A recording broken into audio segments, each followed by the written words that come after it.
Hello students, today we are going to study about the chain rule. Chain rule से किसी function का derivative कैसे निकालते हैं ये चीज़ हमें इस एक्सरसाइज में सीखनी है.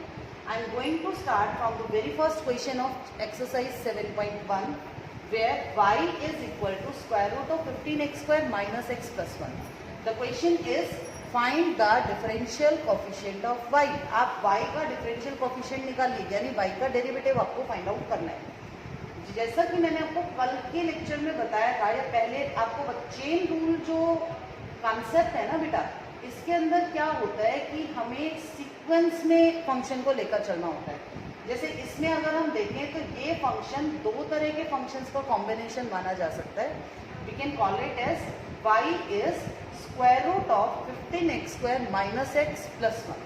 यानी अगर मैं इस फंक्शन को रीड करूँ ना तो इस फंक्शन की रीडिंग क्या आती है? It is square root of a quadratic polynomial. कौन सा quadratic polynomial? 15x square minus x plus 1. ठीक है, ये है जिसका कि डेरिवेटिव हमें निकालना है, यानी हमें स्क्वायर रूट लेना है. किसका स्क्वायर रूट लेना है? क्वाड्रेटिक पॉलिनोमियल का. तो एक चेन ऑफ फंक्शंस यहाँ कैसे बन गई कि पहला फंक्शन जो हमारा यहाँ चल रहा है वो है स्क्वायर रूट, दूसरा फंक्शन हमारा जो चल रहा है वो है क्वाड्रेटिक पॉलिनोमियल. अब जो चेन रूल का कंसेप्ट है उसमें क्या है कि y अगर फंक्शन है x का, क्या सपोज करो u पर डिपेंड करता है और u जो है वो एक और फंक्शन है x का, और सपोज करो we need to calculate the derivative of y with respect to x. तो हम क्या करते हैं कि हम सबसे पहले तो y का डेरिवेटिव निकालते हैं with respect to u using this first function. फिर हम u का डेरिवेटिव निकालते हैं with respect to x using the second function. First function से लेंगे तो f डैश u आएगा, सेकेंड फंक्शन से लोगे तो फाई डैश x आएगा. And then we calculate dy by dx. तो वो dy बाई dx हम कैसे निकालेंगे? हम सबसे पहले लिखेंगे dy by du, then we shall write du by dx, यानी f dash u into phi dash x. ये हमारे पास सोल्यूशन में आएगा. अब यहाँ तक पहुँचने के बाद फिर हमें क्या करना पड़ेगा? इस x u की जो भी वैल्यू थी इन टर्म्स ऑफ x उसको यहाँ सब्स्टिट्यूट करके उसे कंप्लीट x में कन्वर्ट करेंगे, तब जाके हमारा आंसर आएगा. ठीक है, तो चेन रूल को समझने के लिए छोटा सा एग्जांपल जैसे मैं ले रही हूँ आपके लिए. मान लो कि y तो है u स्क्वायर और u है x क्यूब.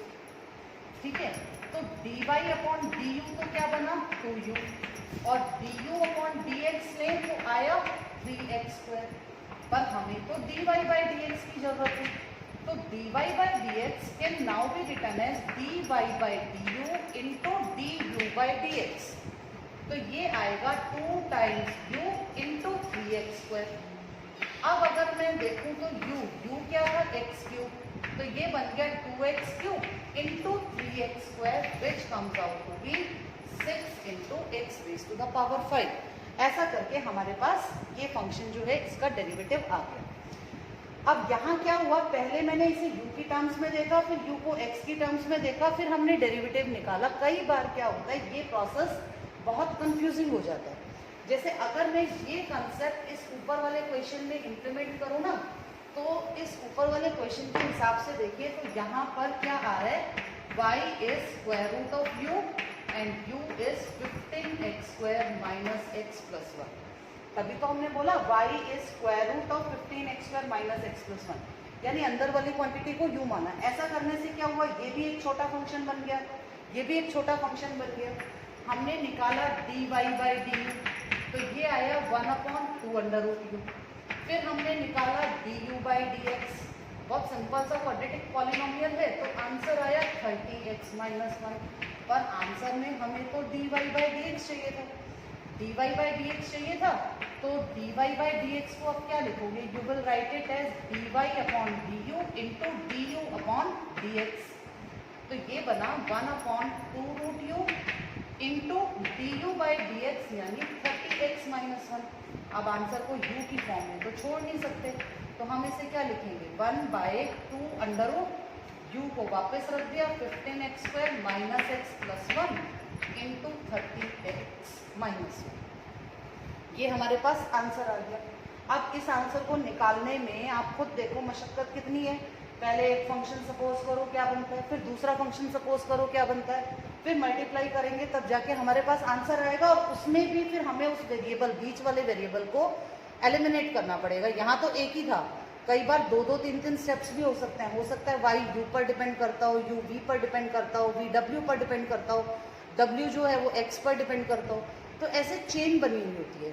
तो ये जो चेन रूल होता है, बहुत बार जब हम क्वेश्चंस एग्जैक्टली सॉल्व करना शुरू करते हैं ना, तो हम इसे डायरेक्टली ही अप्लाई करने की कोशिश करते हैं।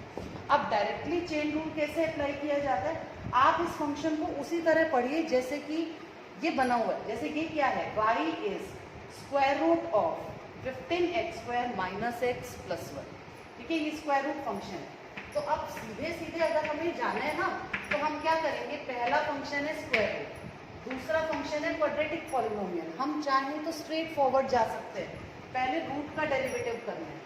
अब आपको अच्छे से पता है कि y अगर रूट x है तो dy बाई dx क्या आता है, 1/2 रूट x। ये चीजें आपने 11th में पढ़ी थी।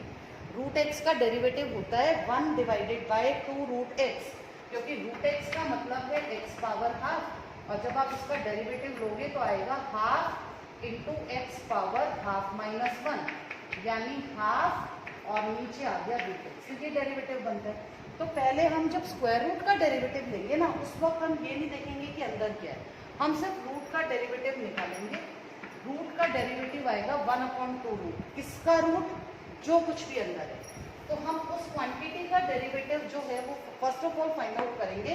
तो पहले स्टेप में हमने रूट का डेरिवेटिव किया, ये आया 1/2 अंडर रूट या 15x² माइनस x प्लस 1।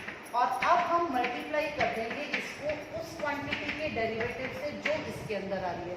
मतलब फंक्शन के अंदर फंक्शन था, पहले वाले फंक्शन का किया, फिर दूसरे पर शिफ्ट हो गए। अब जब दूसरे पर शिफ्ट हो गए तो ये क्वांटिटी तो एज इट इज चलती रहेगी। इसका डेरिवेटिव आया 30x minus 1, and so your answer now comes out to be 30x minus 1 divided by 2 root 15x² minus x plus 1। ठीक है, ये इसका आंसर आ गया। And now you can see that this answer is the same as we had obtained in the previous method. तो जब u और v मानने से भी यही आंसर आता है, डायरेक्ट करने से भी ये आ रहा है, तो हम डायरेक्ट प्रोसेस क्यों ना सीखें। ये डायरेक्ट प्रोसेस ही हमें सीखना है। और डायरेक्ट प्रोसेस को इम्प्लीमेंट करने का सबसे अच्छा तरीका क्या है, आप फंक्शंस को अच्छे से रीड करना सीखो। आप ये असेस करो पहले क्या आता है, दूसरे नंबर पे क्या आता है, तीसरे नंबर पे क्या आता है। जिस सीक्वेंस में आपका फंक्शन चल रहा है उसी सीक्वेंस में डेरिवेटिव निकालते जाओ, पहले फर्स्ट का, फिर सेकेंड का, फिर थर्ड का, फिर फोर्थ का, एंड सो ऑन। हर स्टेप पर क्या करना है, मल्टीप्लाई करते चलना है, then you will get the answer. This is the concept of the chain rule. Now let us take one more question of this exercise, that is question number 2 part 3. The statement of the question is y is equal to square root of a² plus x² upon a² minus x² into cube root of a² minus x² upon a² plus x²। ये जो a² plus x² by a² minus x² है, इसके ऊपर 1/2 power आ जाती है क्योंकि ये square root है। यहाँ से देखें तो ये जो क्वांटिटी है ना, ये बन रही है a² minus x² upon a² plus x² की पावर 1/3। और मैंने इसको क्या कर दिया, मैंने इसका रेसिप्रोकल ले लिया। रेसिप्रोकल क्यों लिया, क्योंकि जो पहले वाली क्वांटिटी थी ना, उसमें प्लस वाला साइन ऊपर है और माइनस वाला नीचे है। मुझे प्लस वाली क्वांटिटी ऊपर चाहिए, माइनस वाली नीचे चाहिए, तो मैंने इसका रेसिप्रोकल किया। रेसिप्रोकल किया तो हमारे पास आ जाती है पावर -1/3। ठीक है, अब एक क्वांटिटी है जिसकी हाफ पावर फर्स्ट टर्म में अवेलेबल है, उसी क्वांटिटी की -1/3 पावर सेकेंड टर्म में अवेलेबल है।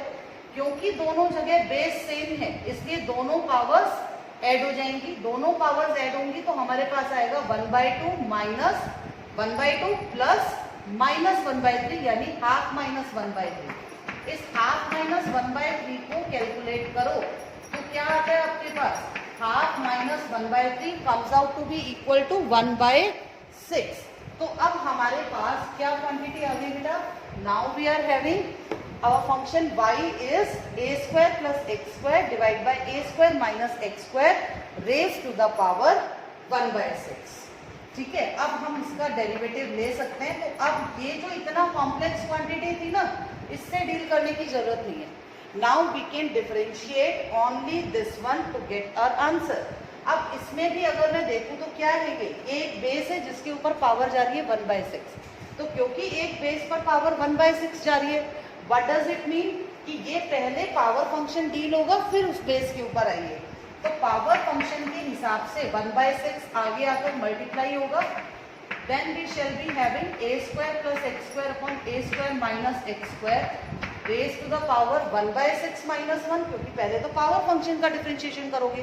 पावर फंक्शन के हिसाब से पावर 1/6 नीचे, then base raise to the power 1/6 - 1, and then we shall come to the derivative of this base. और बेस का डेरिवेटिव यानी अब हमें डेरिवेटिव किसका चाहिए, a² + x² divide by a² - x². अब इसके बाद अगर हम आगे बढ़े तो अब क्या होगा, अब हमें इस रेशियो का डेरिवेटिव लेना है. तो हम इसे लिखेंगे डिनोमिनेटर, कल बताया था ना क्वोशंट रूल, तो वो क्वोशंट रूल लगा दो. Denominator into derivative of numerator minus numerator into derivative of denominator divided by square of denominator.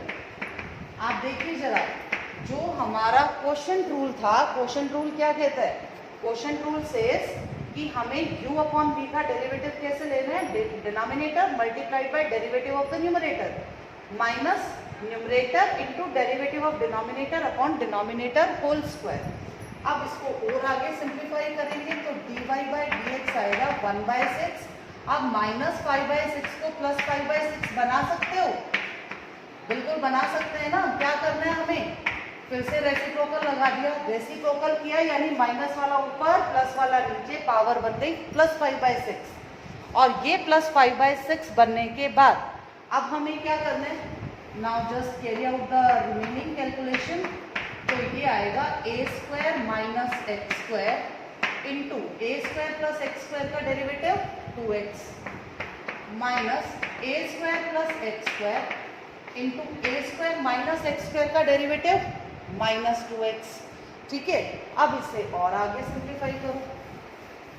अब बस एक स्टेप और, then you can leave this question. तो ये बनेगा 1/6 a² - x² raise to the power 5/6. ये तो ऊपर हो गया, और नीचे क्या लिख सकते हैं, a² + x² raise to the power 5/6. मैंने दोनों की पावर अलग अलग कर दी, ऊपर की भी 5/6 नीचे की भी 5/6 इंटू 2x को कॉमन ले लो जरा. 2x कैसे, ये भी 2x है, ये भी 2x है, -2x है.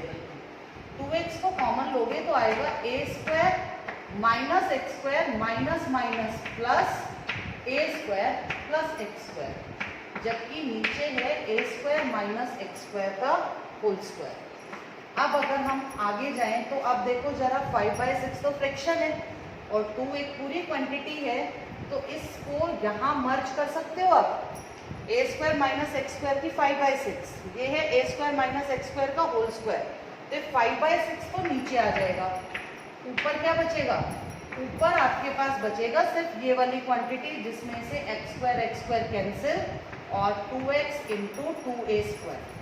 हमारे पास ऊपर तो रह गया 2x इंटू 2a².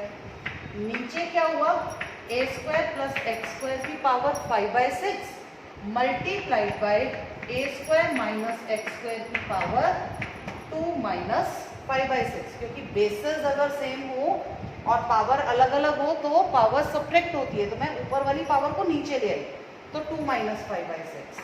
अब अगर हम देखें तो finally our answer will be, ऊपर तो बचा 2a², 2a²x, ऊपर क्या क्वांटिटी बची 2a² इंटू x, और नीचे बच रहा है हमारे पास एक तो 3 times a² + x² power 5/6 into a² - x² power 7/6 which is the required answer. ठीक है, तो इस तरीके से ये सॉल्यूशन हमारे पास आ जाता है. वैसे एक चीज़ है, अगर आप इसे यहाँ तक भी छोड़ देंगे तो ऐसा नहीं है कि एग्जामिनर आपके मार्क्स डिडक्ट करने वाले हैं. आप इतना भी छोड़ाओगे तो चलेगा, लेकिन अगर हम पूरा सिंप्लीफाई कर सकें तो बेटर है। तो इस तरीके से हमारा ये क्वेश्चन कंप्लीट हो जाता है, और ये आज का लास्ट क्वेश्चन था जो कि हमें करना था। Now remaining questions are for your homework. Today you have to carry out the differentiation of question number 1 and 2 only, but please leave out part number 7 and part number 8. ये part 7 और 8 मैं कल क्लास में discuss करूँगी। बाकी के questions आप अपने आप कैरी आउट कर सकते हैं। Thank you very much.